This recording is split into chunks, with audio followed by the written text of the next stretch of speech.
Départ aux aurores en avion militaire pour cette centaine de jeunes, dont 7 Bruxellois qui se rendent pour la toute première fois à Auschwitz. Tout ce qui est lieu historique, je trouve que vraiment les voir en vrai, c'est beaucoup plus impactant que de les voir en images ou en vidéo.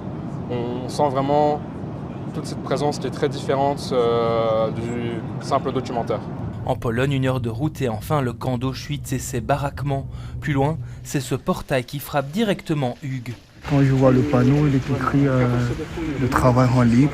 Et l'histoire qu'on a de cet endroit, on se rend compte que les gens n'étaient pas libres. C'est aussi important pour nous de prendre connaissance, de s'approprier l'histoire d'ici. À Auschwitz, les élèves sont guidés de bâtiment en bâtiment dans ce camp de concentration de 20 hectares devenu musée. À l'intérieur, les effets personnels des déportés, ici 80 000 chaussures. C'est très impressionnant, je ne m'attendais vraiment pas à ça. On sent vraiment une lourdeur et... j'exagère peut-être un peu de mes mots, mais je sens que mon cœur se serre. C'est vraiment impressionnant de voir tout ça, tous ces objets, rien que les bâtiments eux-mêmes, on voit qu'il y a une trace quand même. C'est pas des simples briques, on voit qu'il y a vraiment une histoire derrière. Les traces du passé, des atrocités commises sur ces terres qui résonnent avec le présent, face à la résurgence des conflits Ukraine ou Proche-Orient, provoquant antisémitisme et polarisation. Il y a quelques jours, Auschwitz alertait. Depuis octobre, près de 7000 personnes se sont désabonnées de leur compte officiel sur les réseaux sociaux. Je trouve ça honteux qu'on oublie un peu ces événements-là pour les remplacer par d'autres dans l'actualité, j'ai envie de dire.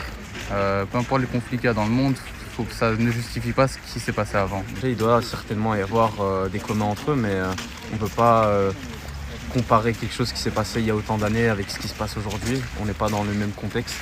Si la visite a débuté à Auschwitz, le camp de concentration, elle se poursuit ici, à Birkenau, le camp d'extermination, à l'ombre de sa tristement célèbre gare. Ici, entre 1941 et 1945, plus d'1 million de personnes perdront la vie, ne survivront pas aux conditions de vie à l'intérieur de ce camp, le pire du Troisième Reich.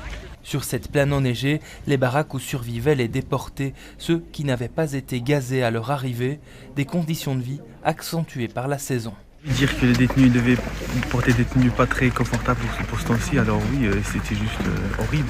Ces déplacements sont organisés depuis une vingtaine d'années par le War Heritage Institute et la Défense. La journée de commémoration s'est achevée par une cérémonie face au monument aux morts de l'Holocauste. Un moment d'émotion dans ce lieu marqué par la mort. L'an prochain, cela fera 80 ans que l'Armée rouge le libérait.